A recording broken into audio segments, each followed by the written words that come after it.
જનકજીને ભાવ જાગ્યો કે પિતા બની ન શક્યો, ગુરુ બનાય એવું નથી, પણ આનો સસરો બની જાઓ, આને મારા જમાઈ બનાવી લઉં, મારી કન્યાને, મારી સીતાને આની સાથે પરણાવી અને હું નાતો જોડી લઉં. અને ભગવાન સાથે જેનો નાતો જોડાઈ ગયો એને પછી શેની ચિંતા? नाता एक राम जी से दूजा नाता तोड़ दे, और आशा एक राम जी की दूजी आशा. कारण કે સંસારની આશા આપણને નિરાશ કરે છે, એટલે આશા કરવી તો ભગવાનની કરવી. આવો ભાવ જાગ્યો જનકજીના મનમાં. विश्वामित्रजी ने प्रार्थना करी, बाप जी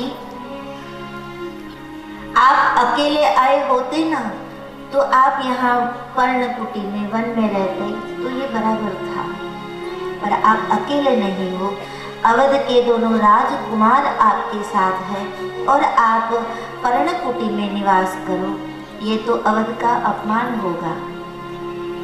માટે પ્રાર્થના છે પ્રભુ કે આ રાજકુમારોને સાથે લઈ આપ અમારા રાજભવનમાં પધારો, કારણ કે અવધના રાજકુમારો છે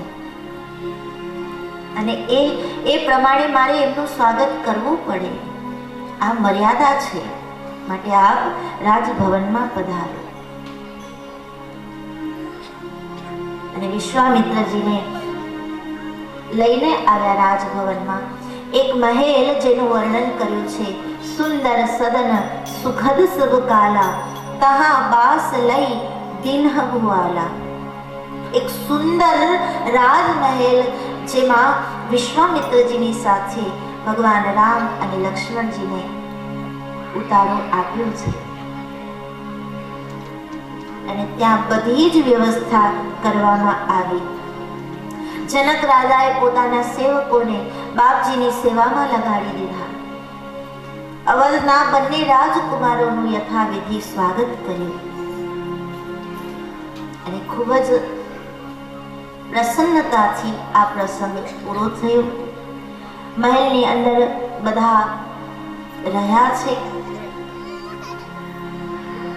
વિશ્વામિત્રજી પોતાના આસન ઉપર બેઠા હતા ત્યારે ભગવાન રામ લક્ષ્મણજીની સાથે વિશ્વામિત્રજી પાસે આવે છે અને કહે છે, બાપજી મારા નાના ભાઈ લખનને આ જનકપુરી જોવાની ઈચ્છા થઈ છે.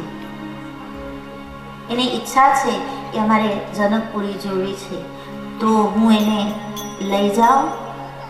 એની ઈચ્છા છે કે જનકપુરના મહેલો કેવા છે, જનકપુરની બજારો કેવી છે, જનકપુરની દુકાનો કેવી છે, જનકપુરમાં કઈ કઈ વસ્તુ મળે છે, આ બધું લખનને જોવું છે. ડાયરેક્ટ ન કહી શકે કે મને જવું છે, કારણ કે રામ મર્યાદા પુરુષોત્તમ છે, એની એક એક લીલામાં મર્યાદા છે. એટલે એમ નથી કહ્યું કે અમારા બંનેની ઈચ્છા છે, પણ એમ કીધું છે કે લક્ષ્મણની ઈચ્છા છે અને હું એનો મોટો ભાઈ છું, તો મારે એની સાથે જવું પડે ને. મારે નથી જોવું, એને જોવું છે, પણ હું તો એની સાથે જઈશ. વાણીની મર્યાદા, ખૂબ જ મર્યાદાપૂર્ણ વાણી બોલી અને લખન માટે તો આજ્ઞા માંગી લીધી, પણ પોતાના માટે પણ આજ્ઞા લઈ લીધી કે હા મારે પણ જવું છે, પણ સીધું નથી કીધું. બાપજી આજ્ઞા આપો, મારા નાના ભાઈ લખનને હું બજાર દેખાડી લાવું. ત્યારે વિશ્વામિત્રજી માર્મિક હસ્યા, કહેવા માંગે છે કે રામ હું સમજુ છું, બજાર તમારે નથી જોવી, પણ જનકપુર વાસીઓને તમારે તમારા દર્શન કરાવવા છે. જનકપુરની પ્રજાની જે ઈચ્છા છે, અને આપ તો જગત પિતા છો, કીડીના પગમાં જે ઝાંઝર વાગે એ પણ આપ સાંભળો છો, તો હૃદયની પ્રાર્થના તો આપ તરત સાંભળી લો છો. જનકપુરની પ્રજા પ્રાર્થના કરે છે કે આ રામ અને લક્ષ્મણજીનું સ્વરૂપ, એના દર્શન અમને મળે, માટે તમારે જવું છે. એટલે વિશ્વામિત્રજી કહે ભલે જાઓ. અને આજ્ઞા મળી એટલે બંને ભાઈઓ જનકપુરમાં નીકળ્યા છે, જનકપુરની બજાર જોવા માટે. બહારનું હતું કે અમારે જોવું છે, પણ અહીંયા તો ભગવાનને દર્શન કરાવવા હતા જનકપુરને. તુલસીદાસજી મહારાજ એમ કહેવા માંગે છે કે જનકપુરની પ્રજા પણ નિરાકારમાં માનનારી હતી, પણ જ્યારથી ભગવાનનો પ્રવેશ થયો છે જનકપુરમાં, જ્યારથી ભગવાનનું સ્વરૂપ જનકપુરે નિહાળ્યું છે, ત્યારથી પ્રજા વારંવાર ચાહે છે કે અમને વારંવાર ભગવાનના દર્શન મળે. અને સાત્વિક ઈચ્છાને પૂર્ણ કરવી, શુભ ઈચ્છાને પૂર્ણ કરવી, ભગવાન કે એ તો મારું કામ છે. એટલે જનકપુરની પ્રજાને સુખ આપવા માટે ભગવાન નીકળ્યા છે. જનકપુરની બજારમાં નીકળ્યા છે. એક એક ગલી જનકપુરની ત્યાં ભગવાન ચાલતા ચાલતા જાય છે. લક્ષ્મણજીની સાથે ભગવાન ચાલી રહ્યા છે. અદ્ભુત શ્રૃંગાર છે, અદ્ભુત રૂપ છે, અને બહુ મોટા પણ નથી અને સાવ નાના પણ નથી, યુવાન છે. 16 કળાએ યૌવન ખીલ્યું છે, એમાં શ્રૃંગાર કર્યો છે. અને અદ્ભુત રૂપધારી ભગવાન રામ જ્યારે નીકળ્યા છે જનકપુરની બજારમાં, ત્યારે જનકપુરની સ્ત્રીઓ પોતાના મહેલની અટારીઓમાં આવીને દર્શન કરવા લાગી છે. જનકપુરના બાળકો પાઠશાળામાં ભણતા હતા, એ ભણવાનું છોડી અને ભગવાન રામની પાછળ દોડવા લાગ્યા. અને જનકપુરના પુરુષો જે પોતાની દુકાનમાં પોતાની પેઢી ઉપર હતા, એ પોતાનું કામકાજ છોડી અને એકી ટસે ભગવાનને નિહાળવા લાગ્યા. દ્રષ્ટા, દર્શન અને દ્રશ્ય એક બનવા લાગ્યું છે. જે જ્યાં ઊભા છે, જ્યાં બેઠા છે, જ્યાં છે ત્યાં બધાને આજે આ સ્વરૂપના દર્શન કરતા સમાધિનો અનુભવ થવા લાગ્યો છે. નિરાકારમાં માનનારી જનકપુરની પ્રજા આજે સાકારને જોઈને અંદરથી નિજાનંદનો અનુભવ કરવા લાગી. અને ત્યારે બાબાજી કહે છે, ધાયે ધામ કામ સબ ત્યાગે. કામ કોઈને છોડવું નથી પડ્યું, બધાના કામ આપોઆપ છૂટી ગયા, હાથ કામ કરવું બંધ થઈ ગયા, સ્થિર બની ગયા, અને બધા બસ એક નજરે ભગવાન રામના દર્શન કરે છે. ધાયે ધામ કામ સબ ત્યાગે, મનહો રંક નિધિ લૂંટ ન લાગે. ખજાનો મળ્યો હોય અને ખજાનાને જેમ લૂંટતા હોય એમ બધા પોતાના આંખોથી, પોતાના હૃદયથી પ્રભુના સ્વરૂપનો ખજાનો લૂંટવા લાગ્યા છે. સ્થિર બની ગયા છે, સમાધિનો અનુભવ થવા લાગ્યો છે. હૃદય આનંદથી પુલકિત થવા લાગ્યું, રોમ રોમમાં આનંદ વ્યાપ્યો છે. હજારો માણસોની ભીડ લાગી ગઈ. એક શ્યામ છે, એક ગૌર છે, બંને ચાલ્યા જાય છે. એમાં અટારીમાં ઊભી સ્ત્રીઓ અંદરો અંદર વાતો કરવા લાગી, એકબીજાને પૂછવા લાગી કે આ બંને રાજકુમારો કોણ છે, ક્યાંથી આવ્યા છે, આટલા સુંદર રાજકુમારો કોના દીકરા છે, આના પિતા કોણ છે, આની માતા કોણ છે, જેણે આવા સુંદર રાજકુમારોને જન્મ આપ્યો. બહેનોને આવું જાણવાની બહુ ઈચ્છા થાય. ગામમાં કોઈક નવું માણસ આવે કોના ઘરે, શા માટે આવે છે, શું કામ આવ્યા છે, કોણ છે, જેના ઘરે આવ્યા એના શું થાય, આ બધું બહેનોને જાણવાની બહુ જિજ્ઞાસા હોય. એમ જનકપુરની સ્ત્રીઓ પણ ઉત્સુક છે જાણવા માટે કે કોણ છે આ, ક્યાંથી આવ્યા છે.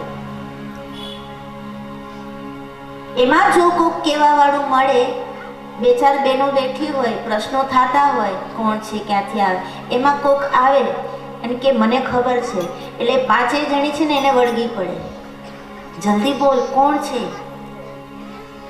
એમ જનકપુરની સ્ત્રીઓ વાતો કરે છે, અંદરો અંદર પ્રશ્ન કરે છે, કોણ છે કોણ છે કોણ છે, પણ કોઈને ખબર નથી કોણ છે. એમાં એક આવી અને બોલી મને ખબર છે. એટલે પેલા બધા કે બોલ ને કોણ છે, આ ક્યાંથી આવ્યા છે. કે મને એટલું જ ખબર છે કે અયોધ્યાથી આવ્યા છે. તો કે લે એટલું તો અમને ખબર છે. પછી બધી બહેનોએ મળીને બાળકોને તૈયાર કર્યા કે તમે જઈને પૂછી આવો ને. એક મર્યાદા હતી, બહેનો સીધે સીધી તો જઈને પૂછી ન શકી, એટલે બાળકોને કહે છે તમે જઈને જાણી આવો. એનો અર્થ કે સાધનામાં જેની બાળક બુદ્ધિ હશે એ જ જાણી શકશે કે આ કોણ છે. સ્ત્રીપણું હશે એ પણ નહીં જાણી શકે, પુરુષપણું હશે એ પણ નહીં જાણી શકે, પણ જેની મતિ નિર્મળ હશે, જે નિર્દોષ હશે, જેનો સ્વભાવ બાળક જેવો હશે, જેને સ્ત્રી પુરુષનો કોઈ ભેદ નહીં હોય, એ જ જાણી શકશે કે આ કોણ છે, ક્યાંથી આવ્યા છે, એ જ જાણી શકશે. बाड़ा वेशे भक्ति करे, मन राखे मारे पास, तो तीर्थ उनकी आशा करे कि कब आवे हरे को दास. भक्ति में बालक बनी जावुं जोईए. बालक एटले निर्दोष. बालक में बहु निर्दोषता होय. बालक जेवी निर्दोषता आवी जाय पछी जाणी शकीए कि आ कोण छे, तो ब्रह्म ओळखाय. એટલે કીધું છે કે બાળા વેશે ભક્તિ કરવી. એટલે સ્ત્રીઓના કહેવાથી બાળકો જાણવા જાય છે કે આ કોણ છે. થોડો સમય થયો, બાળકો જાણીને આવ્યા. સ્ત્રીઓને જણાવ્યું કે અવધપતિ દશરથના રાજકુમારો, દશરથના દીકરા જે શ્યામ છે એનું નામ રામ છે, અને જે ગૌર છે એનું નામ લખન છે, વિશ્વામિત્ર બાપજી સાથે આપણા જનકપુરમાં ધનુષ યજ્ઞ નિમિત્તે આવ્યા છે. અને સ્ત્રીઓ આનંદમાં આવી નાચવા લાગે છે. આ આનંદ જનકપુરમાં થવા લાગ્યો છે. ચાલતા ચાલતા ભગવાન આગળ વધે છે અને જનકપુરની હરેક વ્યક્તિને પોતાના સ્વરૂપનું દાન કરે છે. આ સારૂપ્ય દાન છે. પોતાના રૂપનું દાન, પોતાના સ્વરૂપનું દાન ભગવાને દરેકને આપ્યું છે. બધાને દર્શન કરાવતા કરાવતા ધનુષ યજ્ઞની જે ભૂમિ બનાવી હતી જનક રાજાએ, જ્યાં વિશાળ મંડપ રચાયો હતો, જ્યાં માં સીતાના ભાગ્યનો નિર્ણય લેવાનો છે, માં સીતાનો સ્વયંવર થવાનો છે, ત્યાં ભગવાન રામજી આવે છે અને લક્ષ્મણજીને બતાવે છે કે લક્ષ્મણ જો આ એ ભૂમિ છે જ્યાં ધનુષ યજ્ઞ થશે, જ્યાં જનકપુરની રાજકુમારીના ભાગ્યનો નિર્ણય લેવાશે. આ બધા દર્શન ભગવાન રામે આખી જનકપુરને કરાવ્યા, લક્ષ્મણજીને કરાવ્યા. અને આ બધામાં સંધ્યાનો સમય થઈ ગયો એટલે રામજીએ કીધું લક્ષ્મણ ચાલો હવે પાછા જઈએ. વિશ્વામિત્ર બાપજીની સંધ્યા કરવાનો સમય થઈ ચૂક્યો છે. જો મોડા પડશું તો બાપજી નારાજ થશે, માટે ચાલો.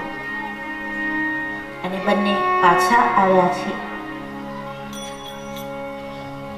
સંધ્યા વંદન કરવા માટે વિશ્વામિત્રજી તૈયારી કરે એ પહેલા ભગવાન રામ લક્ષ્મણજીની સાથે પહોંચી ગયા. સ્નાન કર્યું, બાપજીની સંધ્યાની બધી તૈયારીઓ કરી, પછી પોતે પણ સંધ્યા કરવા માટે આવ્યા છે.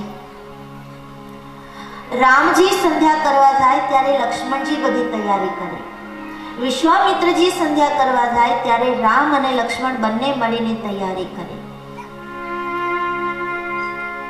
સંધ્યા વંદન થયું, રાત્રિનું ભોજન લેવાયું. થોડી વાર બધા બેઠા છે, સત્સંગ થયો, ધર્મ ચર્ચા થઈ. અહીંયા બતાવ્યું છે કે આખો દિવસ આપણું કુટુંબ, આપણો પરિવાર ગમે તેટલો વ્યસ્ત હોય, પણ રાત્રિના ભોજન પછી 2 ઘડી 5 ઘડી 5 મિનિટ 10 મિનિટ 15 મિનિટ જેવો સમય હોય એવો પરિવારના બધા સભ્યો સાથે બેસી અને સત્સંગ કરવો જોઈએ, પ્રાર્થના કરવી જોઈએ, ધર્મ ચર્ચા કરવી જોઈએ, રામાયણનું પઠન પાઠન કરવું જોઈએ. આ કરવાથી શું થાય કે પરિવારના વિચારો એક બને, ઘરમાં સાત્વિક વાતાવરણ આવે, રામાયણ ભાગવત જેવા ગ્રંથોનું વાંચન થાય જેથી સારા વિચારોની આપ-લે થાય, સત્સંગ થાય એનાથી બુદ્ધિ સુધરે અને આખા દિવસનો જે થાક લાગ્યો હોય ને એ થાક સત્સંગથી ઉતરી જાય. આપણે એવું માનીએ છીએ, આપણે થાકી જઈએ એટલે શું કરીએ કે ચાલો 2 ઘડી સૂઈ લઈએ એટલે થાક ઉતરી જાય. પણ સંતો ના પાડે છે કે જીવનનો થાક ખાલી સુવાથી નહીં ઉતરે, પણ જીવનનો થાક ઉતારવો હોય ને તો સત્સંગ કરવો, સંતોની વાણીનું ચિંતન કરવું. આપણા શાસ્ત્રો એ સંતોની વાણી છે, એનું ચિંતન કરવું, એનું મનન કરવું, પરિવારજનોએ ભેગા મળી ઈશ્વરને પ્રાર્થના કરવી જેથી ઘરનું વાતાવરણ પવિત્ર બને. અહીંયા પણ સત્સંગ થયો છે, ધર્મ ચર્ચા થઈ છે અને પછી વિશ્વામિત્રજી કહે કે રાઘવ, હવે રાત બહુ થઈ ગઈ છે, ચાલો હવે શયન, આપણે સૂઈ જઈએ, શયન કરીએ. એટલે ભગવાન રામ અને લક્ષ્મણજીએ વિશ્વામિત્રજીની પથારી તૈયાર કરી આપી. વિશ્વામિત્રજી પોતાની પથારીમાં જ્યારે સૂતા છે ત્યારે બાબાજીએ લખી નાખ્યું, મુનિવર શયન કિન્હ તબ જાય,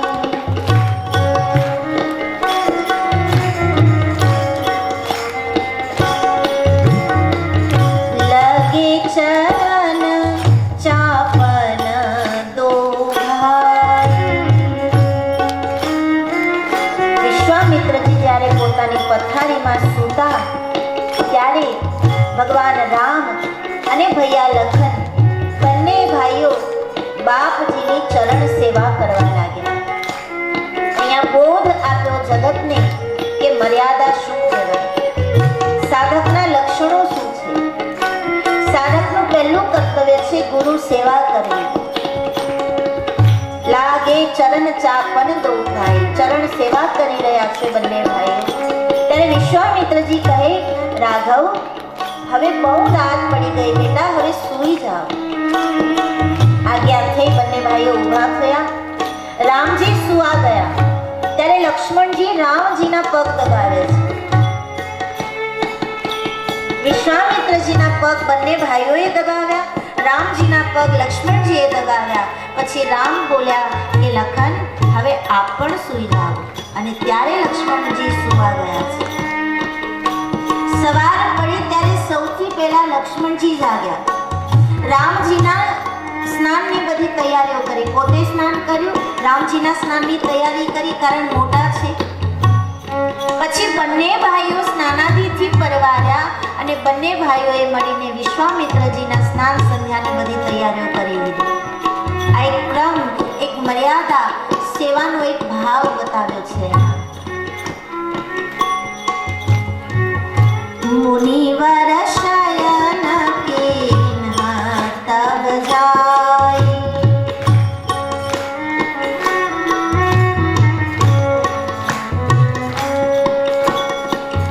લગે ચરણ ચાપન દો ભાઈ, ચરણ ચાપન દો ભાઈ. એક મર્યાદાનું દર્શન ભગવાન રામ અને ભૈયા લખન આ જગતને કરાવે છે. રાત પૂરી થઈ, સવાર પડી, સંધ્યા વંદનની તૈયારી થઈ છે. પુષ્પા પૂજન માટે જે પુષ્પો જોઈતા હતા એ પુષ્પો તોડવાના બાકી હતા. એટલે ભગવાન રામ લક્ષ્મણજીની સાથે વિશ્વામિત્રજી પાસે આવ્યા અને બાપજી પાસે આજ્ઞા માંગી કે બાપજી, જો તમારી રજા હોય તો જનકપુરમાં જનક રાજાએ એક પુષ્પ વાટિકા બનાવી છે, ત્યાં જઈ અમે પૂજાના પુષ્પ ચૂંટી લાવીએ. હવે ફૂલ તોડવામાં પણ રામ આજ્ઞા લે છે. એક એક નાની નાની બાબતમાં આપણને રામાયણ શીખવે છે કે મર્યાદા કેવી હોય. એટલે તો ફૂલ તોડવું એ કઈ મોટું કામ તો નથી. જઈને તોડી આવત તો વિશ્વામિત્રજી કઈ એનો અસ્વીકાર ન કરત કે મને પૂછ્યા વગર કેમ ગયા. પણ જીવનની હરેક ક્રિયામાં મર્યાદા ભગવાન રામે બતાવી છે કે પ્રભુ તમારી આજ્ઞા હોય તો અમે પુષ્પ વાટિકામાં પુષ્પ લેવા જઈએ. વિશ્વામિત્રજી કે ભલે જાઓ. મંજૂરી મળી. બંને ભાઈઓ પુષ્પ વાટિકા તરફ પ્રયાણ કરે છે અને હવે બાબાજી કહે છે કે સીતાજીનો પ્રવેશ થાય છે. પુષ્પ વાટિકા એક એવી વાટિકા છે જ્યાં સીતા અને રામજીનું પ્રથમ મિલન થાય છે. રામાયણની અંદર બે વાટિકાનું વર્ણન છે. એક જનક રાજાની પુષ્પ વાટિકા અને બીજી રાવણની લંકામાં અશોક વાટિકા. બંનેના કેન્દ્રમાં માં સીતા છે. બંને વાટિકામાં માં સીતા છે, પણ એક વાટિકામાં પ્રભુ રામ અને સીતાજીનો યોગ થયો અને બીજી વાટિકામાં રામ અને સીતાજીનો વિયોગ થયો છે. હવે આપણે જોવાનું છે કે આપણા જીવનની વાટિકા પુષ્પ વાટિકા બને છે કે પછી અશોક વાટિકા. આપણા જીવનની વાટિકા જો પુષ્પ વાટિકા હશે તો ત્યાં રામ અને સીતાનું મિલન થશે, અને જો અશોક વાટિકા બની જશે તો બગીચો તો એ પણ હતો પણ ત્યાં રામ સીતા મળ્યા નથી, એનો વિયોગ થયો છે. હવે આપણે સમજવાનું છે કે આપણા હૃદયને આપણે કેવું બનાવવું. પુષ્પ વાટિકાનો પ્રસંગ હવે શરૂ થાય છે. હવે સીતાજીના આવવાની તૈયારી છે. અહીંયાથી વિશ્વામિત્રજીની રજા લઈ રામ અને લક્ષ્મણ પુષ્પ વાટિકામાં પુષ્પ લેવા માટે આવ્યા છે. લક્ષ્મણજી પુષ્પ વાટિકા પાસે આવી અને તરત જ અંદર જવા જાય છે તો રામ ભગવાને અટકાવ્યા. લખન, આ પુષ્પ વાટિકાના દ્વાર પર બે ચોકીદાર ઊભા છે, એને પૂછ્યા વગર આપણાથી અંદર ન જવાય. લખન ભૈયા કે ભૈયા આપણે તો રાજકુમારો છીએ, આપણને વળી શું પૂછવાની જરૂર? લખન ભૈયા નાના છે ને, આપણે શું પૂછવાની જરૂર? જનક રાજા પોતે આપણું સ્વાગત કરે તો એની જનકપુરીમાં આપણે ગમે ત્યાં જઈએ, આપણે શું પૂછવાની જરૂર? રામ ભૈયા કે નહીં, ભલે આપણે રાજકુમારો છીએ પણ મર્યાદા તો રાજકુમારોએ પણ પાડવી પડે. પૂછ્યા વગર આપણાથી ન જવાય. એટલે બંને પહેરેદારોને પૂછ્યું કે અમે અંદર જઈએ, અમારે પુષ્પ જોઈએ છે પૂજા માટે. ત્યારે બંને પહેરેદારો પગમાં પડી ગયા અને કહે છે, પ્રભુ આપ શા માટે કષ્ટ કરો છો? અમને આદેશ કરો, અમે પુષ્પ લઈ આપીએ. તો ભગવાન રામ કહે છે, નહીં, પૂજા અમારે કરવાની છે તો પુષ્પ પણ અમારે જ લેવા જોઈએ. આ નિયમ હોવો જોઈએ આપણી પૂજામાં કે પૂજા મારે કરવી છે તો તૈયારી હું જ કરું. મારે જપ કરવાના છે તો માળા હું જ કરું.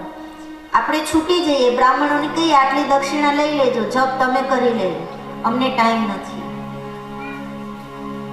પણ મારે મારું કલ્યાણ કરવું છે, મારે જપ કરવા છે તો મારે જ માળા કરવી જોઈએ, મારે પૂજા કરવી છે તો મારે જ તૈયારી કરવી જોઈએ. કોઈક તૈયારી કરે ને આપણે તૈયાર ભાણે જમવા બેસી જઈએ,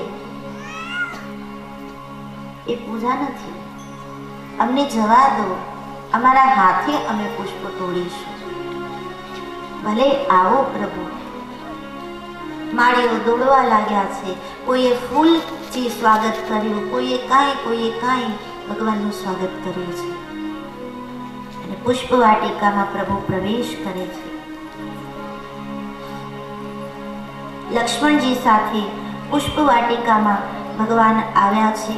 પુષ્પ છૂટે છે અને ત્યારે તુલસીદાસજી મહારાજે લખ્યું છે રામચરિતમાનસમાં કે માં સુનૈનાએ માં સીતાજીને આજ્ઞા કરી, બેટા તમારો સ્વયંવર રચાવાનો છે અને આપણા કુળના રિવાજ પ્રમાણે સ્વયંવર પહેલા તમારે પુષ્પ વાટિકામાં આપણા કુળદેવી માં ભવાનીનું જે મંદિર છે ત્યાં પૂજા કરવા જવું જોઈએ.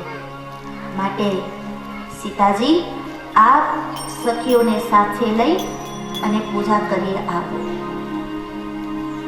અહીંયા લખન ભૈયા સાથે ભગવાન રામ આવ્યા છે અને ત્યાં સખીઓની સાથે માં સીતા પ્રવેશ કરે છે પુષ્પ વાટિકામાં. માં ભવાનીની પૂજા કરવા માટે માં સીતા આવ્યા છે. અહીંયાથી માં સીતાના પાત્રનો આરંભ થાય છે. સીતાજી આવ્યા છે, સખીઓની સાથે આવ્યા છે, માં ભવાનીની પૂજા કરવા માટે આવ્યા છે. પુષ્પ વાટિકામાં એક સરોવર છે. એ સરોવરના જલમાં પહેલા સ્નાન કર્યું, પવિત્ર બન્યા, પવિત્ર વસ્ત્ર ધારણ કર્યા અને પછી બધી જ પૂજા સામગ્રી લઈ માં ભવાનીના મંદિરમાં માં સીતાજી ગયા છે પૂજન કરવા માટે. યથાશક્તિ માં સીતા પૂજન કરે છે માં ભવાનીનું. માં ભવાનીનું પૂજન કરવા માટે આવ્યા છે. માં ભવાનીને પ્રાર્થના કરવા માટે આવ્યા છે કે હે માં ભવાની, મારા ભાગ્યનો હવે નિર્ણય લેવાનો છે. જનક રાજાએ પ્રતિજ્ઞા કરી હતી કે આ શિવ ધનુષ જે મારી પાસે છે એ શિવ ધનુષની દોરી જે કોઈ ચડાવશે એના લગ્ન હું મારી સીતા સાથે કરાવીશ. અને આ પ્રતિજ્ઞા લેવાનું એક જ કારણ હતું. જનક રાજા પાસે આ શિવ ધનુષ બહુ પહેલેથી હતું. જનક રાજા આ શિવ ધનુષને પોતાના પૂજા ગૃહમાં જ રાખતા. જ્યાં પોતે પૂજા કરતા ત્યાં જ આ ધનુષ રાખતા અને રોજ આ ધનુષની પૂજા કરતા. અને પૂજા ઘરની સાફ સફાઈથી લઈને પૂજાની બધી તૈયારીઓ જનક રાજાની સીતાજી કરતા. પૂજા ગૃહ જે હતું, પૂજા ઘર જે હતું, એનું લીપણ પણ સીતાજી કરતા. એમાં એક દિવસ માં સીતાને થયું કે હું રોજ સાફ સફાઈ કરું છું પણ આ ધનુષની નીચે કચરો રહી જાય છે. તો આજે માં સીતાને એમ થયું કે લાવને આ ધનુષને ઉઠાવી એની નીચે વાળી અને લીપણ કરી દઉં. કેટલા દિવસ થઈ ગયા અહીંયાથી સાફ સફાઈ નથી થઈ. કે માં સીતાએ જમણા હાથમાં ગાય માતાનું ગોબર લીધું, છાણ લીધું, ડાબા હાથે શિવ ધનુષ ઉઠાવી લીધું. આ એ ધનુષ છે જ્યારે શિવ ભગવાન દ્વારા જનકપુરમાં આવ્યું ત્યારે આ ધનુષને લાવવા માટે હાથીઓનો રથ બનાવવામાં આવ્યો હતો ને કેટલાય હાથીએ રથને જોડ્યા ત્યારે એ ધનુષ ખેંચીને જનકપુર સુધી પહોંચ્યું હતું. એને ઉઠાવી શકે એવી શક્તિ કોઈનામાં નહોતી. એ ધનુષને માં સીતાએ ડાબા હાથે ઉપાડી લીધું અને જમણા હાથે લીપણ કરી પાછું હતું એમ ધનુષને મૂકી દીધું અને પોતે જતા રહ્યા. રાજા આવ્યા પૂજા કરવા માટે. હવે તાજું લીપણ કરેલું હોય એટલે ખબર તો પડી જાય ને. આવીને પ્રથમ જનક રાજા શિવ ધનુષને પગે લાગે અને જોયું તાજું લીપણ કરેલું છે. દાસ દાસીઓને પૂછ્યું કે આ લીપણ કોણે કર્યું, કોણે લીપ્યું? દાસ દાસીઓ કે અમે નથી કર્યું મહારાજ. કદાચ માં સીતાએ કર્યું હોય. જનક રાજાને ખબર હતી કે મારી પૂજાની તૈયારી સીતાજી કરે છે, એટલે સીતાજીને બોલાવ્યા. બેટા, આ ધનુષની નીચે લેપણ કોણે કર્યું? અને સીતાજી કહે, પિતાજી મેં કર્યું છે. નવાઈ લાગી જનક રાજાને. એને યાદ આવ્યું એ દ્રશ્ય જ્યારે જનકપુરમાં શિવ ધનુષ લાવવામાં આવ્યું હતું ત્યારે કેટલા હાથી જોયા હતા. એ ધનુષ સીતા તમે ઉપાડ્યું કેવી રીતે? અને તરત જ જનક રાજાની સામે ઊભા ઊભા સીતાજીએ ડાબા હાથે ફરી પાછું ઉપાડીને બતાવી દીધું. આ રીતે ઉપાડ્યું અને જમણા હાથે પણ કર્યું. કેમ પિતાજી, મારાથી કઈ ભૂલ થઈ ગઈ? ના બેટા, તારાથી ભૂલ નથી થઈ, પણ મારી ભૂલ તે સુધારી. મનમાં કહેવા લાગ્યા કે બેટા, હું માનતો તો કે તમે મારા પુત્રી છો, પણ તમે મારા પુત્રી નથી, તમે તો જગતની માતા છો. જેને હું દીકરી માનતો હતો એ મારી દીકરી નથી. હવે નક્કી થઈ ગયું કે મારા ઘરે જગદંબા અવતાર લઈને આવી ચૂક્યા છે, અને જગદંબા જો મારા ઘરે હોય તો એના સ્વામી બની શકે એ માટે પ્રભુ પણ આવ્યા જ હશે. નક્કી થઈ ગયું કે પ્રભુનો અવતાર થઈ ચૂક્યો છે. અને એ સમયે એ ઘડી માં સીતાજી સામે ઊભા છે, પોતાનું પૂજાગૃહ છે, અને ત્યારે જનક રાજાએ પ્રતિજ્ઞા કરી કે આ ધનુષને જે ચડાવશે એ જ મારી સીતાનો વર બનશે. આ નિર્ણય, આ પ્રતિજ્ઞા જનક રાજાએ ત્યારે લીધી હતી, અને એ નિર્ણય અત્યારે હવે આવવાનો છે. સ્વયંવર રચાવાનો છે. કોણ ધનુષને ચડાવે એની રાહ છે, કોણ સીતાનો વર બને એની રાહ છે. અને એ પૂજા, એ પ્રાર્થના કરવા માટે માં સીતા પુષ્પ વાટિકામાં આવ્યા છે. અને બાબાજીએ લખ્યું છે, તેહી અવસર સીતા તહ આઈ.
બગીચો જોવા નીકળી છે.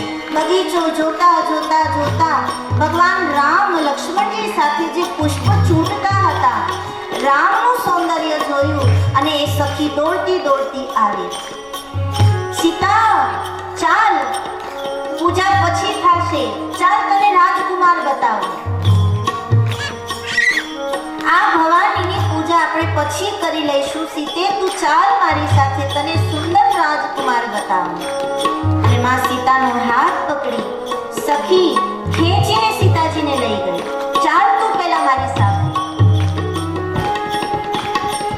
સીતાજીનો હાથ પકડીને ખેંચીને લઈ જાય છે. સખી બોલતી જાય છે, જલ્દી ચાલ સીતા, હું તને સુંદર રાજકુમાર બતાવું જે અત્યારે આપણી પુષ્પ વાટિકામાં છે. સખી આગળ છે, માં સીતા પાછળ છે. સખીએ હાથ પકડ્યો છે માં સીતાનો, ખેંચીને લઈ જાય છે. અને ત્યારે માં સીતા પૂછે, સખી તું કોનું કોનું કહે છે? કોણ છે? કોને બતાવવા માંગે છે? ક્યાં છે?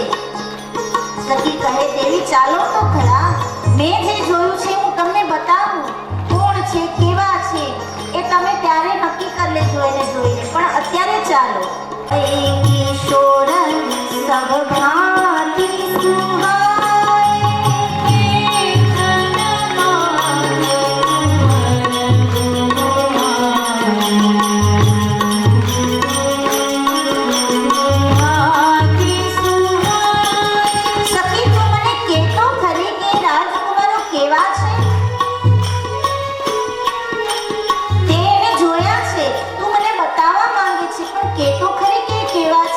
ત્યારે સખી બોલી, શ્યામ ગૌર કી કહો મેં બખાની, શ્યામ ગૌર કી કહો મેં બખાની, કીરા અનયન નયન વિનુમાની, કીરા અનયન નયન વિનુમાની. અરે દેવી, મારી આંખે જોયા, એની પાસે જીભ નથી. મારી જીભ બોલી શકે છે પણ એની પાસે આંખ નથી. હું તને કેમ કહું કે કેવા છે? પણ તું જ પોતે એને જોઈને નિર્ણય કરી લેજે. પણ તું અત્યારે ચાલ. ને ખેંચીને લઈ રહ્યા છે. સખી આગળ છે, માં સીતા પાછળ છે. એમાં માં સીતાના પગમાં જે નુપુર બાંધ્યા છે એ નુપુરનો અવાજ, એ નુપુરનો રણકાર લખન ભૈયાના કાને પડ્યો, ભગવાન રામના કાને પડ્યો. ભગવાન રામ કહેવા લાગ્યા, લખન લખન જો આ અવાજ તને સંભળાય છે? ત્યારે લખન જાણવા છતાં અજાણતા થઈ ગયા. નહીં પ્રભુ, કયો અવાજ? અરે લખન જરાક ધ્યાનથી સાંભળજો, મને અવાજ સંભળાય છે, મને રણકાર સંભળાય છે. ભગવાન એ રણકાર ક્યાંથી આવે છે ગોતી રહ્યા હતા. એમાં લખન ભૈયાએ માં સીતાને જોઈ લીધા. ભગવાનને હજુ ખબર નથી. લખન ભૈયાએ જોઈ લીધા એટલે લખન ભૈયા કે માં તો આવી ગયા. અને ભગવાનના આમ પરસેવે જે છે, ફૂલ તોડતા તોડતા પરસેવો થઈ ગયો હતો. અને હું તો પૂજારી છું, ભગવાન મારા પ્રભુ છે. એટલે તરત જ ભગવાનને લખન ભૈયા જાળીમાં છુપાવી દે છે. લખન, તને અવાજ સંભળાયો? ના પ્રભુ, પહેલા મને શ્રૃંગાર તો કરી લેવા દો. હું પૂજારી છું, તમે ભગવાન છો. તમે ઊભા રહો, હું તમારો શ્રૃંગાર કરું. અને જે પુષ્પ છૂટ્યા હતા પૂજા માટે એ પુષ્પથી ભગવાન રામનો શ્રૃંગાર કરે છે. ફૂલની માળા પહેરાવી, ફૂલ મસ્તક ઉપર ચડાવ્યા, ફૂલથી શ્રૃંગાર કર્યો. અને પછી રામ ભગવાન પૂછે, લખન આ તું શું કરી રહ્યો છે? લખન ભૈયા કહે, પ્રભુ ચૂપ રહો, હું પૂજારી છું, નિરાતે મને શ્રૃંગાર કરી લેવા દો. લખન ભૈયા થોડાક આમ દૂર જઈ સામે ઊભી અને પગથી માથા સુધી ભગવાનને જુએ છે. લખન, શું કરે છે તું? ભૈયા, હવે બરાબર, હવે તમે બરાબર દેખાવ છો, હવે ચાલો. અને હાથ પકડીને લખન ભૈયા ભગવાનને આગળ લઈ આવ્યા. માં સીતાને સખી આમ લઈ આવી. રામ ભગવાનને માં સીતા જુએ, સીતાજીને ભગવાન રામ જુએ. राम भगवान बोले, लखन देख देख, ये जनक राजा की कन्या है जिसके लिए स्वयंवर होने वाला है. राम અને સીતાજી બંને એકબીજાને જોવા લાગ્યા. આંખમાં આનંદના અશ્રુ છલકાવા લાગ્યા. રામજી કહે, तात जनक तनयाय हसोई धनुषयज्ञ तेरी कारण होई. तात जनक तनयाय हसोई धनुषयज्ञ तेरी कारण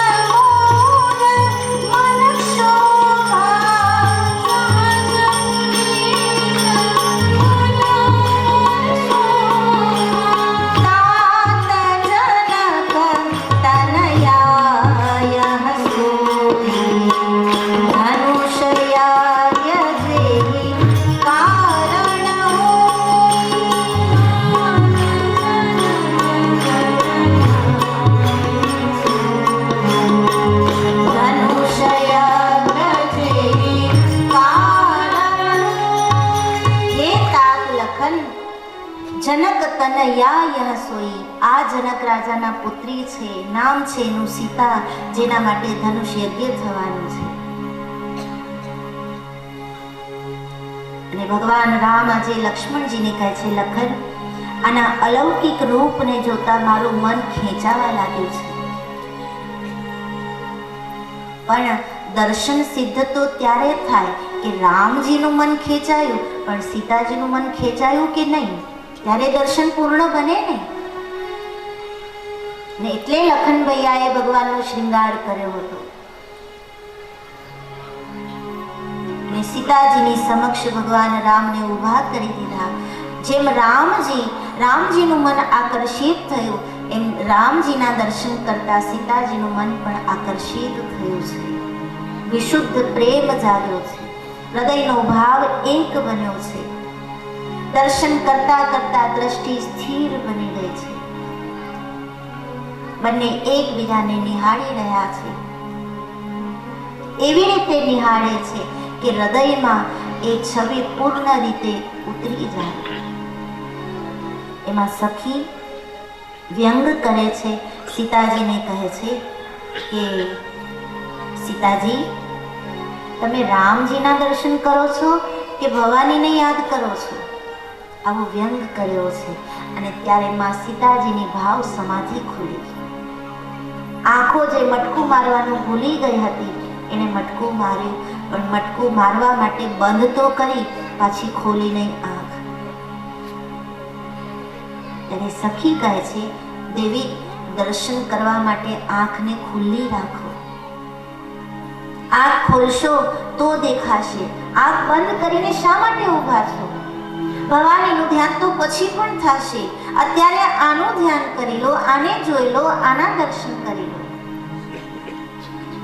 પણ માં સીતાજીએ આંખ ખોલી નહીં. મનોમનમાં સીતા કહે છે કે જે આંખના દ્વારથી, જે આંખના દરવાજેથી ભગવાન હૃદયમાં ઉતરી ગયા, એ જ આંખના દરવાજેથી પાછા બહાર ન નીકળી જાય, એટલે મેં આંખો બંધ કરી છે. મારા હૃદયમાં જે મૂર્તિ સ્થાપિત થઈ ગઈ છે, જે રૂપ મારા હૃદયને ભાવી ગયું છે, જે સદાને માટે મારા હૃદયમાં વસી ગયા છે, એ પાછા બહાર ન નીકળી જાય, માટે મારી આંખોને હું બંધ રાખું. આંખો બંધ કરી દીધી. અને લખન ભૈયા મનોમન કહે, મૈયા, રામજીને તો તમે જોઈ લીધા, પણ રામજીનો શ્રૃંગાર કર્યો એ પૂજારીને તો કંઈક કૃપા કરો. તમારી દ્રષ્ટિ આ પૂજારી પર પણ તો થોડીક પાડો, કે જેથી પૂજારીનું કલ્યાણ થઈ જાય. શ્રૃંગાર કરવામાં મને મહેનત પડી છે. લખન ભૈયાનો આ ભાવ માં સીતા ઓળખી ગયા. અને લખન ભૈયાએ પ્રાર્થના કરી, ત્યારે માં સીતાએ આંખો ખોલી અને લખન ભૈયા ઉપર દ્રષ્ટિ કરી. દર્શન ત્યારે સફળ થાય, આપણે દર્શન કરીએ ત્યારે તો એ માત્ર દર્શન થાય છે, પણ દર્શન સફળ ત્યારે થાય કે ભગવાન પોતાની દ્રષ્ટિ આપણા ઉપર પાડે, ભગવાનની દ્રષ્ટિ આપણને મળે. માં સીતાજીની દ્રષ્ટિ મળી, લક્ષ્મણજી ધન્ય બન્યા. બંને એકબીજાના દર્શન કર્યા છે. ભગવાન રામે સીતાજીના, સીતાજીએ ભગવાન રામના. અને હવે સખી કહે છે, ચાલો હવે જઈએ ઘર તરફ. જેમ હાથ ખેંચીને ભગવાન તરફ લઈ આવી હતી, એમ સખી હવે જે સખીઓ હતી બીજી, એ હાથ ખેંચીને લઈ જાય છે. પેલી સખી જે હતી, જે લાવી હતી સીતાજીને, એ તો રામજીની નજીક લાવીને આંગળી ચીંધી કે જો આ છે રામ, અને પછી પોતે હટી ગઈ હતી. સદગુરુનું કર્તવ્ય છે કે આ સાધક જ્યારે સાધના કરે ત્યારે સદગુરુ એને રામ સુધી પહોંચાડી દે, રામના દર્શન કરાવી દે. રામના દર્શન થઈ જાય પછી સદગુરુ વચ્ચેથી હટી જાય છે. પછી માત્ર જીવ અને શિવ અથવા તો અદ્વૈત પ્રગટ થાય. પછી જીવ નથી રહેતો, શિવ બની જાય છે. એટલે બીજી જે સખીઓ હતી એ કહે ચાલો, અને સીતાજીને લઈ જાય છે. પણ સીતાજીના પગ ઘર તરફ હતા અને સીતાજીની દ્રષ્ટિ રામ તરફ હતી. આપણા પગ ભલે ઘર તરફ હોય, પણ આપણી દ્રષ્ટિ, આપણી સુરતા રામમાં હોવી જોઈએ. ફરી એકવાર માં સીતા ભવાની પાસે આવ્યા, પ્રાર્થના કરી કે હે ભવાની, અત્યારે હું જેના દર્શન કરીને આવી છું, અત્યારે જેને મારા હૃદયમાં ઉતારીને આવી છું, હે ભવાની, એવી કૃપા કરો કે એ મારા પતિ બને, મારા સ્વામી બને. મારા પિતાજી જે પ્રતિજ્ઞા કરી છે એ પ્રતિજ્ઞા એમના હાથે પૂરી થાય. મારી આ ઈચ્છાને પૂર્ણ કરો. અને ત્યારે રામચરિતમાનસમાં એમ કીધું છે કે મા ભવાનીના હાથમાં જે પુષ્પ હતું એ નીચે પડ્યું. એ પુષ્પ નીચે પડ્યું. મા સીતાએ મા ભવાનીની મૂર્તિની સામે જોયું ત્યારે લાગ્યું કે મૂર્તિ હસે છે. અને મા સીતાને ત્યારે ભરોસો આવી ગયો કે મા ભવાનીની સંમતિ મને મળી ગઈ છે. મા ભવાનીએ મારા ઉપર કૃપા કરી છે. એણે કહી દીધું છે કે તારા મનમાં જે છે એ તને મળશે. મા ભવાનીના આશીર્વાદ લઈ મા સીતાજી ઘરે આવ્યા. રાજભવનમાં આવી મા સુનૈનાને અતથી ઇતિ સુધીની બધી જ વાત કરી છે. પોતાના મનમાં રામજીને જોઈને જે ભાવો ઉત્પન્ન થયા હતા એ બધા જ ભાવોનું વર્ણન મા સીતાએ પોતાની માતા સુનૈનાને કર્યા છે. કાંઈ છુપાવ્યું નથી, બધું જ કીધું છે. અને અહીંયા ભગવાન રામ અને લક્ષ્મણ જ્યારે વિશ્વામિત્રજી પાસે આવ્યા ત્યારે પોતાના મનમાં જે જે ભાવો ઉત્પન્ન થયા એ બધા જ ભાવો વ્યક્ત કર્યા છે વિશ્વામિત્રજી સાથે. અને ત્યારે વિશ્વામિત્રજીએ હૃદયથી આશીર્વાદ આપ્યા છે. સુફલ મનોરથ હોઈ તુમ્હારે,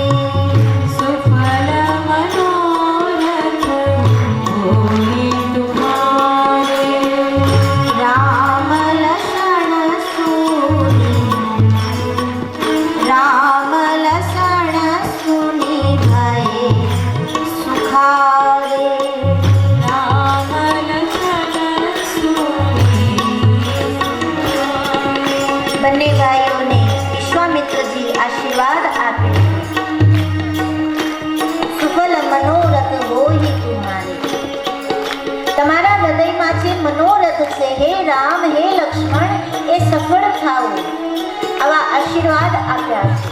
અહીંયા એકલા ભગવાન રામને આશીર્વાદ નથી આપ્યા, સાથે સાથે લક્ષ્મણજીને પણ આશીર્વાદ આપ્યા. કારણ વિશ્વામિત્રજી આશીર્વાદ આપતા હતા ત્યારે હૃદયથી આશીર્વાદ લક્ષ્મણજીને પણ મળ્યા. એનું કારણ હતું કે બગીચામાં મા સીતા એકલા નહોતા, ઉર્મિલાજી પણ સાથે હતા. જેમ ભગવાન રામે સીતાજીને જોયા હતા એમ લક્ષ્મણજીએ ઉર્મિલાજીને પણ જોયા હતા. અને ભગવાન રામ અને સીતાજીના મનમાં જે ભાવ જાગ્યો એમાં ઉર્મિલા અને લખન ભૈયાના મનમાં પણ જાગ્યો હતો.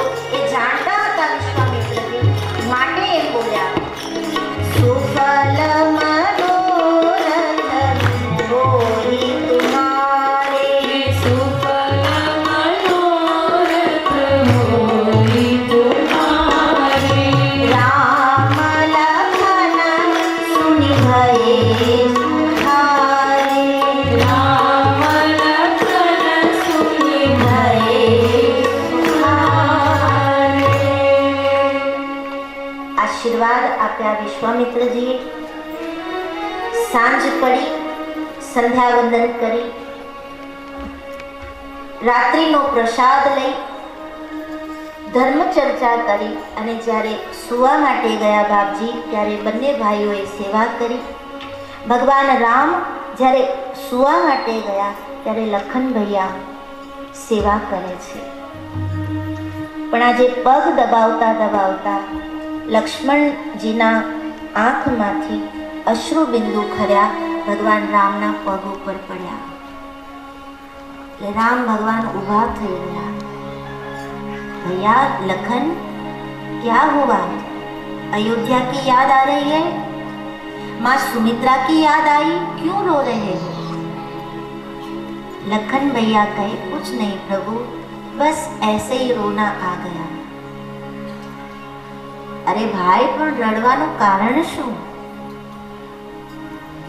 ત્યારે લખન ભૈયા કહે, પ્રભુ મને એક ચિંતા થાય છે. શું? લખન ભૈયા કહે, પ્રભુ મને ખાતરી થઈ ગઈ છે કે ધનુષ તમારા હાથે જ તૂટવાનું છે. માં સીતા એના લગ્ન તમારી સાથે જ થવાના છે, એની મને પૂરેપૂરી ખાતરી છે. ગમે તેટલા મહાન શક્તિશાળી રાજાઓ આવી જાય પણ ધનુષ તો તમારા હાથે જ તૂટશે. સીતાજી વરમાળા તમને જ પહેરાવશે. તો રામજી પૂછે, પણ એમાં રડવાનું શેનું? એ તો સારી જ વાત. લખન ભૈયા કહે, પ્રભુ તમારા લગ્ન થાય એટલે મને રડવું નથી આવતું, પણ તમારા લગ્ન થશે, માં સીતા પરણીને ઘરે આવશે એટલે પછી તો સીતાજી તમારા પગ દબાવશે ને, પછી આ સેવાનો મોકો મને તો નહીં મળે ને, એટલે મને રડવું આવે છે કે તમારા લગ્ન થયા પછી તમારા પગ દબાવવાનો મોકો મને નહીં મળે, એટલે મને રડવું આવે છે પ્રભુ. અને તમારી સેવા ન મળે તો લખનના જીવનનો શું અર્થ? અને લક્ષ્મણ ભૈયા તો ચોધારા આંસુએ રડવા લાગ્યા. ત્યારે ભગવાન રામ કહે, અરે લખન, તું તો ગાંડો છે, આટલી લાંબી કલ્પના કરી લેવાય? હજુ તો મને પરણવા તો દે, હજુ તો ધનુષ તોડવાનું બાકી છે, મારે પરણવાનું બાકી છે, અને તું ક્યાંની સોચવા લાગ્યો? નહીં પ્રભુ, મને અત્યારથી એમ થાય છે કે તમારી સેવા વગર હું કેમ રહીશ. ત્યારે ભગવાન રામ બોલ્યા, લખન તું સાંભળી લે, ભલે ધનુષ તૂટે, હું પરણું સીતાજી સાથે, સીતાજી પરણીને ઘરે આવે, પણ લખન હું તને વચન દઉં છું, હું તને કહી દઉં છું કે જમણો પગ તારે દબાવવાનો અને ડાબો પગ સીતાજી દબાવશે. બસ ખુશ ને? હા ભૈયા, હવે બરાબર. જમણો પગ તું દબાવીશ, ડાબો સીતાજી દબાવશે, અને તમે બંને થાકી જશો ને ત્યારે બે પગ મારો હનુમાન દબાવશે. અને લખન ભૈયા રાજી થયા. ભલે પ્રભુ. રામ ભગવાન સૂતા છે, લખન ભૈયા સૂતા, સેવાનો મોકો મળ્યો. સવાર પડી, આજે ધનુષ યજ્ઞ થવાનો છે, આજે માં સીતાના ભાગ્યનો નિર્ણય લેવાનો છે. રાજસભા ભરાણી છે, બધાને આમંત્રણ અપાયું હતું. એ આમંત્રિત બધા જ રાજાઓ, રાજકુંવરો દેશથી પરદેશથી આજે આવી ચૂક્યા છે. વિશાળ એક સભા ભરાણી છે. એ સભાને જોવા માટે આખું જનકપુર ઉમટી પડ્યું છે, કારણ કે જનકપુરના એક વ્યક્તિ એમ માનતા હતા કે સીતાજી એ માત્ર જનક રાજાની પુત્રી નથી, પણ અમારી પણ દીકરી છે. આવો ભાવ આખા જનકપુરને છે, અને પોતાની દીકરીનો નિર્ણય લેવાનો છે, એટલે આખું જનકપુર આજે ઉમટી પડ્યું છે. ખીચોખીચ આખી સભા ભરાણી છે. જનક મહારાજે પોતાના કુલગુરુ શતાનંદજીને બોલાવ્યા, યથાવિધિ સ્વાગત કર્યું. શતાનંદજીને કહ્યું, બાપજી આપ જાઓ અને વિશ્વામિત્રજીને લઈ આવો, રામ લક્ષ્મણને લઈ આવો. શતાનંદજી જઈ આદરપૂર્વક વિશ્વામિત્રજીને લઈ આવે છે, રામ લખનને લઈ આવે છે. ધનુષ યજ્ઞનો આરંભ થવાની તૈયારી છે. શતાનંદજી વિશ્વામિત્રજીને મળ્યા, બંને સંત એકબીજાને ભેટ્યા છે. રામ લખન શતાનંદજીને પગે લાગે છે. વિશ્વામિત્રજી કહે છે, લખન, રાઘવ, ચાલો આ યજ્ઞમાં આસન ગ્રહણ કરીએ. જનક રાજાએ પ્રાર્થના કરી વિશ્વામિત્રજીને કે પ્રભુ એકવાર આપ મંડપની રચના જોઈ લો. શતાનંદજીને પ્રાર્થના કરવામાં આવી ને શતાનંદજી સાથે વિશ્વામિત્રજીને લઈ આખી સભા જે રચી હતી જનક રાજાએ એમાં ફેરવે છે. ત્યારે વિશ્વામિત્રજીના મુખમાંથી શબ્દો નીકળ્યા છે, ભલી રચના. રાજન બહુ સારી રચના કરી છે. અને ત્યારે જનક રાજાને સંતોષ થયો. સાધકને જ્યારે ગુરુ તરફથી એમ કહેવામાં આવે કે ભલી રચના, ત્યારે સાધકને સંતોષ થાય છે કે હા, મારા ગુરુએ સર્ટિફિકેટમાં સાઇન કરી દીધી, હવે બરાબર છે. જનક રાજા પ્રસન્ન થયા. વિશ્વામિત્રજી માટે જે આસન રાખવામાં આવ્યું હતું, જનક રાજાએ પ્રાર્થના કરી કે પ્રભુ આપ ત્યાં જઈને બિરાજો. વિશ્વામિત્રજી આસન ગ્રહણ કરે છે. બંને ભાઈઓના આસન વિશ્વામિત્રજીના આસનની બરાબર બાજુમાં હતા. આ આસન થોડું ઊંચાઈ ઉપર રાખવામાં આવ્યું હતું કે જ્યાંથી વિશ્વામિત્રજી આ જે કાંઈ યજ્ઞ થવાનો છે, ધનુષ યજ્ઞ, એને બરાબર જોઈ શકે. બાજુમાં શતાનંદજી છે, એની બાજુમાં રામ અને લક્ષ્મણજીને બેસવા માટે સુંદર આસનો ગોઠવ્યા છે. અને ભગવાન જ્યારે આ આસન ઉપર બેસવા માટે જાય છે ત્યારે પરમાત્માની મૂર્તિને બધાએ પોતપોતાના ભાવ પ્રમાણે નિહાળી છે. જાકી રહી ભાવના જૈસી પ્રભુ મૂર્તિ દેખહી તિય કૈસી. જેની જેવી ભાવના હતી એવી ભગવાનની મૂર્તિ એને દેખાડી છે. ભગવાનના એને દર્શન થયા છે. રાજસભામાં આખો મંડપ ભરાયો છે. બધાએ પોતપોતાનું આસન ગ્રહણ કરી લીધું છે. રાજાઓ પધાર્યા, મહારાજાઓ પધાર્યા, રાજકુંવરો પધાર્યા. એમાં હવે દ્વારપાળોએ પુકાર કર્યો કે જનક નંદની સીતાજી પોતાની સખીઓ સાથે મંડપમાં પ્રવેશ કરી રહ્યા છે. અને ત્યારે તાળીઓના ગડગડાટ સાથે સીતાજીનું સ્વાગત કરવામાં આવ્યું. સીતાજી મંડપમાં પ્રવેશ કરે. સુંદર શણગાર સજી સીતાજી આવ્યા છે. સખીઓ મંગળ ગીતો ગાય છે. સીતાજીને આસન અપાયું. સખીઓ આજુબાજુ ઊભી છે. ત્યારે જનક રાજાએ આજ્ઞા કરી પોતાના મંત્રીઓને કે આપ મારી પ્રતિજ્ઞાની ઘોષણા સભાને કરી દો. ત્યારે જનક રાજાના મંત્રીઓ ઊભા થયા. આવેલા સૌ રાજાનું સ્વાગત કર્યું શબ્દથી કે આપ અમારા આમંત્રણને માન આપીને અહીં પધાર્યા છો, માટે આપનું સ્વાગત છે. પણ સાંભળો, દેશ દેશથી આવેલા હે રાજાઓ, હે રાજકુંવરો, આજે સાંભળી લો, જનક રાજાની પ્રતિજ્ઞાને સાંભળી લો. આજે અમારી સીતાજીનો સ્વયંવર રચાવાનો છે. પણ એ સ્વયંવરમાં જનક રાજાએ પ્રતિજ્ઞા કરી છે કે આ શિવ ધનુષ જે બરાબર મધ્યમાં એક વેદી ઉપર રાખવામાં આવ્યું છે, એ શિવ ધનુષને જે ચડાવશે એની સાથે જ અમારી સીતાના વિવાહ થશે. આ જનક રાજાની પ્રતિજ્ઞા છે. માટે બરાબર હે રાજાઓ, તમે સમજી લો. ઘોષણા કરવામાં આવી સભામાં. ઘોષણા કરતા કરતા મંત્રીઓ એમ બોલ્યા કે હે રાજાઓ, તમારા હાથની તાકાત તો પૂર્ણિમાના ચંદ્ર જેવી છે. ત્યાં તો સાંભળનાર બધા રાજા કોલર ટાઈટ કરવા માંડ્યા, કોઈ બાયો ચડાવવા માંડ્યા કે અમારા હાથની તાકાત પૂર્ણિમાના ચંદ્ર જેવી, તો અમે કેવા હશું? આ લોકો અમારા વખાણ તો જો કેવા સુંદર શબ્દોથી કરે. એમ કોલર ટાઈટ કરવા માંડ્યા, કોક આમ ટાઈટ થઈને બેસવા માંડ્યા, ઊંચે પોતે બધામાં પોતે દેખાય એવી રીતે બેસવા માંડ્યા. પણ આ તો જનકના મંત્રીઓ હતા. એની વાણીમાં પણ અર્થ છુપાયેલો હતો.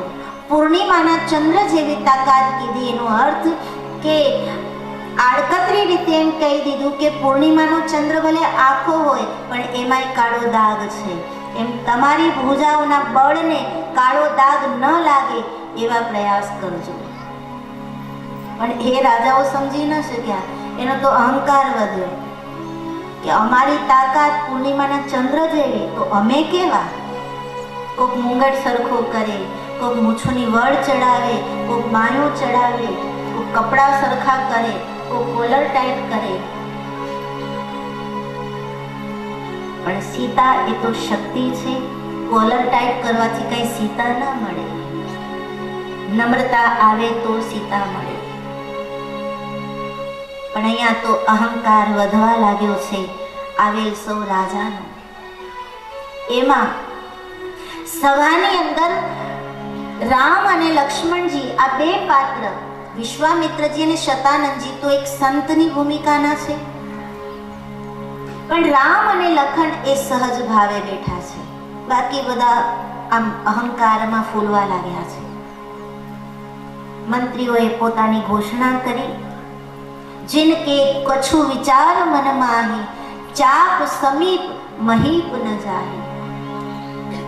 અમે ઘોષણા કરી જનક રાજાની આ પ્રતિજ્ઞા, જો કોઈને પોતાની તાકાત ઉપર જરા પણ શંકા હોય તો એ ધનુષ પાસે જતા પણ નહીં, ઘરે જતા રહેજો, બાકી ધનુષ પાસે ન જતા. આવી ઘોષણાઓ સભામાં થઈ રહી છે. એમાં રાજાઓ ધનુષ તોડવાનો વિચાર કરે છે કે આ ધનુષ, અરે અમારી તાકાત પૂર્ણિમાના ચંદ્ર જેવી હોય તો આ ધનુષ એને ચડાવવું તો ઠીક છે, પણ અમે તો તોડીને પલ માત્રમાં પાછા આવી જઈશું. અમને શું સમજો છો? આવા મનોમન બધા વિચાર કરે. એમાં અમુક રાજાઓ તો માનતા કરવા લાગ્યા, હે ગણપતિ બાપા, મારા હાથે જો આ ધનુષ તૂટે ને તો હું તમને 1000 લાડુ ધરાવીશ. આવી માનતા કરવા લાગ્યા. પણ પાછું પોતાના ઉપર જ પોતાની શંકા હતી એટલે માનતા કરી કે તૂટે તો 1000 લાડુ. પાછા પોતે બોલ્યા કે જો અમારાથી ન તૂટે તો કોઈનાથી ન તૂટે, અને કોઈનાથી ન તૂટે ને તો 2000 લાડુ ધરાવીશ. આવી તો માનતા કરતા હતા. હું તોડું તો 1000 અને કોઈ ન તોડી શકે તો 2000. જગતની ઈર્ષા અહીંયા જોવા મળે છે. જગત કેવું ઈર્ષાળુ છે કે કરું તો હું કરું, નહીં તો કોઈ ન કરે. અને આવી ઈર્ષા જ્યાં હોય ત્યાં સીતા ન આવે. અહંકાર હોય તો સીતા ન આવે, ઈર્ષા હોય તો સીતા ન મળે. સભામાં માનતાઓ થવા લાગી, એકબીજાની ઈર્ષા કરવા લાગ્યા, એકબીજાને પછાડવા માટે માનતાઓ થવા લાગી, એકબીજાને વિચારોથી પછાડવા માટે વિચારોથી સંઘર્ષો થવા લાગ્યા. અને પરિણામ એ આવ્યો, આપણને બધાને ખબર છે કે કોઈ સીતાજીનો વર બની ન શક્યો.